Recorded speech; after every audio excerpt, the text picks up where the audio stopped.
things. Like, let's say we have a child, a 12, 13-year-old who is feeling anxious. What are the first most important steps any parent should be doing in response? I'm so glad you asked, Curtis. Part of what we did actually in 2019, because we already seen a surge of mental health challenges in young people, we actually spent time with a lot of mental health professionals, many of whom were Fuller Seminary alumni, and we created a 4-session podcast for parents, which I've listened to 3 times. I learn from every time that I listen to it, and that's available for free at fulleryouthinstitute.org. And as I culled over the notes from those podcasts, as well as other important principles about how to respond, I actually realized that my top 5 recommendations actually form A, B, C, D, E. Now, I'm a little, skeptical about forced acronyms. Spoken like a true pastor. Look at that. Yeah, I know. And a youth pastor at that. So, if you take this with a grain of salt if you don't like acronyms. But I remember thinking, oh my goodness, this is like A, B, C, D, E. So I didn't even force it. I just let it emerge. And so can we walk through the A, B, C, D, E? Please. Awesome. Yeah, okay. Please. So the first is ask. And in one of these podcasts, one of the very practical tips we got from a therapist who specializes in adolescent anxiety. He's here in Southern California. He is my top recommendation when somebody says, I need my child to see a therapist here in Southern California. He says, he recommends that a caring adult, whether it's a teacher, pastor, mentor, parent, family member, says to a young person, ask this question. Okay, on a scale of 1 to 10, how anxious are you feeling? 10 being high. Because often kids can't verbalize feelings, and so make it as concrete as possible with numbers. And for a kid who says 1 to 3, they're doing really, really, really well. Actually, 4 or 5, probably handleable. It's 6 or above that you want to start thinking, what additional support does this young person need? So, and let me say, folks, I use this with my own kids. Hey, scale of 1 to 10, how are you feeling? I ask them this periodically, especially with mental health. And, sometimes it'll be a 4, sometimes it'll be higher than that.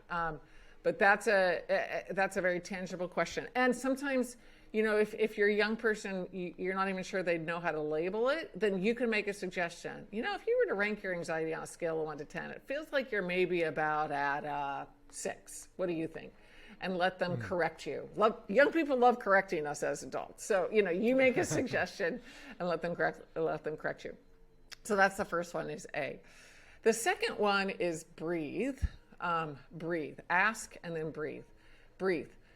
If you've been around somebody who's having a panic attack, it often manifests as they have a hard time breathing. And so for us to help a young person, young people who are close to us, know how to breathe and know how to count to 4, to take a breath, hold that breath, release for a count of 4, hold again for 4, and then do again, which is called box breathing. Or whatever breathing exercises that you can do with a young person ahead of time, so that in that moment of stress, they've practiced how to breathe.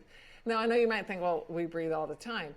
Well, I've heard as an adult the importance of taking deep breaths, but it was during this research that I realized why it's so important is because I think God's given us a flight or fight reflex that when we're scared, adrenaline kicks in and our heart starts beating more strongly. That's actually a good thing for us to respond to danger. The problem is that once our heart starts beating, if it doesn't slow down, that's when there's long-term wear and tear on a body. And so God's also given us a brake pedal, and that is filling our lungs with oxygen and breathing more slowly. That cues our heart to slow down. And so breathing is something that's really important to help a young person practice ahead of time. And again, just Google this. There are all sorts of apps that can help with this.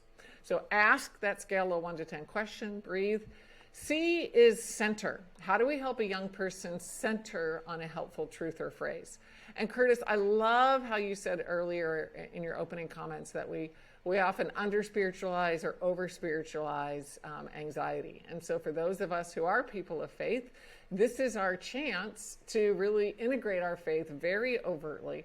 And again, ahead of time, think with a young person, What is a helpful principle, a helpful word that they can reflect on? In our family, Emmanuel has been a very meaningful word since our kids were little. If they were ever concerned about something, we would talk about Emmanuel, God's with us.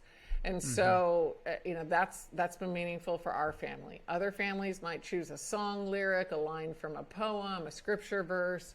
I know one young person who when she's going into something tough, she thinks ahead of time, like, what's the worship song that I want to remember in the midst of this?